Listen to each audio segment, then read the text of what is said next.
Alhita sa inyong basahon. Na nagingon ang inyong basahon nga ang Katoliko nibiya sa kamatuoran o nagsunod sa kasaypanan o nahimong apostasya. Tinuod din mabasa sa basahon nga ang Katoliko apostasya nibiya sa kamatuoran. Basahon sa usa nga dokumento kiprato masundan. Kay kasuhan. Kasuhan. Wala dahil siya kabasa. Sige, ato sang kuhaon. Atong kuhaon nga ang Katoliko nagtudlog mga kasaypanan o nga nibiya sa kamatuoran apostasya. Sige. Ako sang kuhaon sa ha. Ako Mr. Monitor. Okay. So, nakuha pang dokumento. Ikaw ka ba? Sino nga itong higala ko sukyo mo hatag o konklusyon na wala na mao ba? Ganong tawag yun wala man na mao. Yung ganyan ko basa ka ato ay confirm. Pag imo pabasa, wala pasabot nga wao kabalo. Ato ang ipabasa kay Isuday na sila kayo kay mabasa na sila may sabot-sabot. Tanaw na to, ha? Babasahon na to, kanya kakawaban, ato ang tawag yun sa ato. Ako ni Katoliko, ako na patispe. Sige. Fair yun ha. So, balik ko na to. Ayaw mo kalimot ha. Pizza. Pizza maybe. Ang debate ni Paul Alima o ni Edwin Garig dito sa may Santa Cruz. Okay? So, sa gana to, balik si Villanueva sa Sana dokumento. Yan, dokumento. Okay. Masasa. Sige. Basasa. Basig mabalira na. Dili sa nako ni basahon. Dili sa nako basahon. Dili na siya mapalag question. Palo api ko question din he. Kaya basta ipakita na kayo sa ipakita na ko ng basahon. Wala. Dili. Nag-ingon din he na ang Katoliko iyak sa kamatuoran nagtudlo kasaypanan apostasya. Kung ang mabasa din hito noon, baka simple naman ako ito, baka hindi naman ang doktrin sa Iglesia Katolika.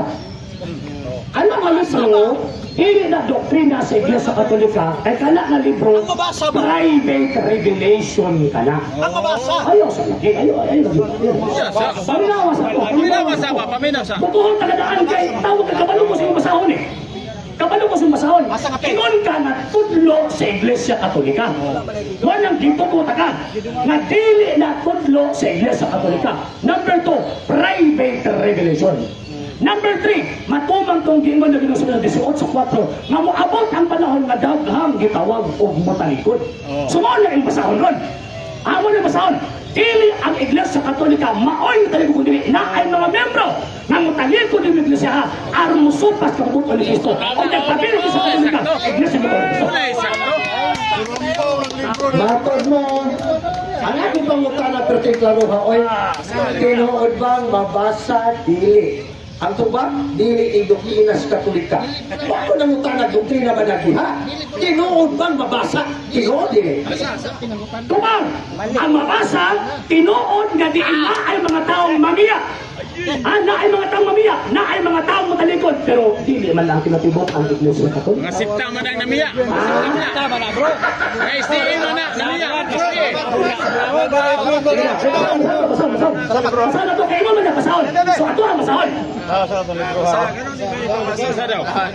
Pasahon din na di ay. Ilang libro ang gigamit ron ni Villanueva sa mga kaparian. Focus video. Ang pinalanggang anak sa mahal na Birhen. Rubos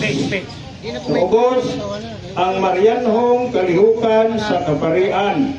Una nga edisyon 1998 sa Bisaya. Sipin.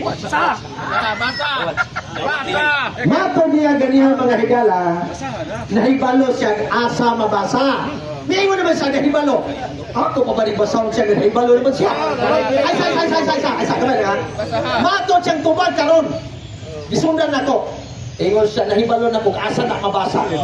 Kailangan pang basahon, nahumana daw sa kabalo na siyang mabasa. Karon, gidawat na niya kasi tama daw mabasa. Karon kay tama ang mabasa, uyon ka na Mr. Alisino nga ang Katoliko nibiya sa kamatuoran o nagtulog sa ipanag apostasya. Mga sikta man ang namiya oy. Dili, atong garo ko ni. ang nakasabot kamong duha. Pero kining programa ni-design para makasabot tanan nga naa dire. So, for the benefit sa naminaw dire, bakit pwede na ito ng basahon, Leon? Bahala ka mo doon, magbuntag mo argumento, basta makasabot ko sana. Ako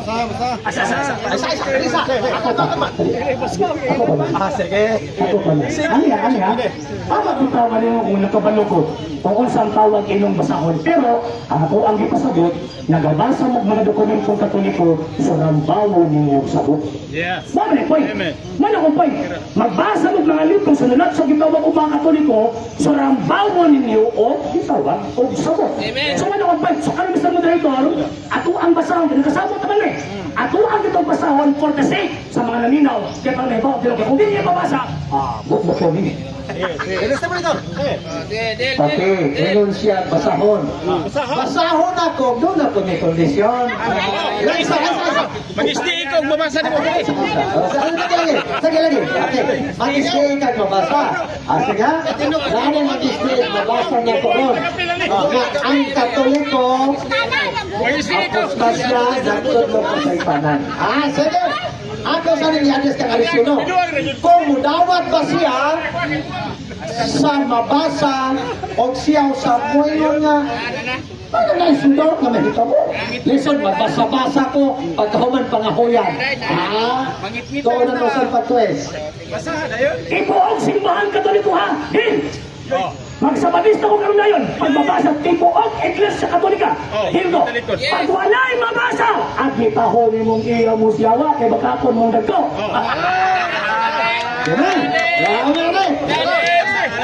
So, anhita sa portion sa Bilasahay. Okay? Ibuok simbahan sa Katoliko, mag-stay kung mabasa na ang Katoliko, apostasya, nagtudlo ka sa ipanan. Alam, mabasa na. Aysa. Ay, usay tambay. Usay tambay. Ayaw na, sige, Juan. Ayaw pa sa sila. Ayaw, sa mahangos ako. Kamon mga nananaw karon sa palibot. Relax mo. Kay sudan man ni ayaw mo pag-apura. Ay naghara-haraha. Kay sudan man ni balad mangipitan kung nandali mo alam pa rin muli. Sige. Kaya importante ka sudan ni. Sige, Mr. Moderator. Laman mo. 7 seconds. Sige, kung mabasa 7 seconds ka. Kung mabasa, ibuok simbahan Katoliko. Sige. Okay.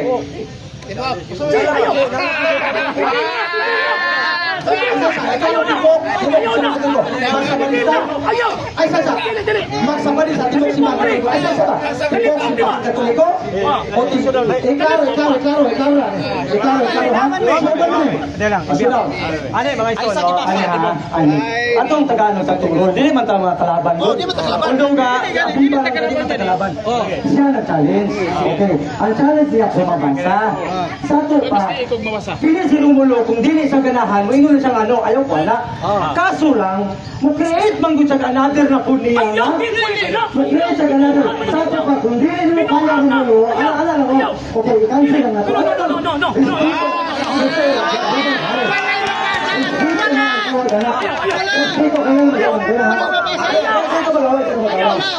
Respeto na siya. If ever nadili sa uyon sa imuhang, kung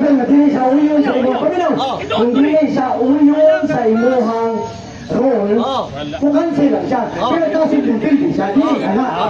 Kaya lang, ipakaroon ako ka.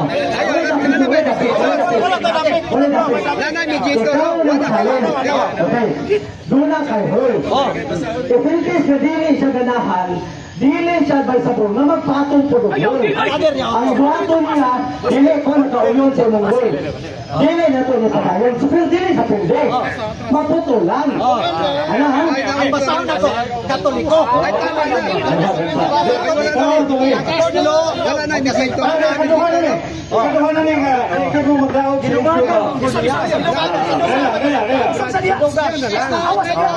Ang inuhang gusto. Dali, laruhon sa mundo ka kay Amigor lagi. Ano lagi? Ang imong ruling, mauyon ang imong showdown, magsabadista siya isip katoliko kung mabasa. Ang niya hapon, mag-counter niya, Mabasa nga ang Katoliko nagtudlo sa simbahan apostasya. Mauna. Inumagan pa po niya. Tibo Katoliko man. Amo tibo. Yan na po minagdali sa tibo. Okay. Kasi mo tibo. Counter na permiso na counter tawag ini challenge mo na. Tibo ang inugan. Ano naman, kay ang amo ang pagtuong Katolika na amang yung mga naasong na apostasya. For example, Luther, Macedonius, Arius, Kalaba. Mama na ang teaching. Mama na ang tawagan ng Islam mo. Karon, kasi ikaw talaga.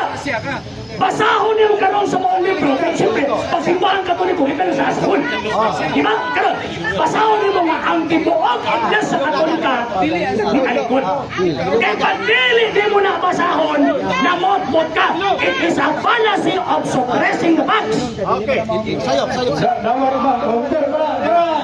Mahirap na to ang inyong surang. Hindi ka mo dawat. Siya mo hindi mo dawas. Ikaw dili mo dawat. Discussing. Inumagan man. Normal maganda. Ang amo ang teaching. Ano ha? Kami ang mga Katoliko. Pero masaktan ninyo ba? Kana magod ka libro, referring na sa umaabot na panahon na ay mga Katoliko mangiya. Manutlog di mao. Ang ato ang girkuhan dili ang particular Catholics. Ang girkuhan dili ang tibuok simbahan Katolika. Wala mo ang girkuhan. Wala ang iyang presentation ang tibuok Katoliko man. As essence sa ilang argumento. Wala ato ang ipabasa karon. Kaya kay hindi mo sumudawa sa pagka-challenge. So, pwede pasabot ilang hindi mo mga mga ilag yun eh. Okay.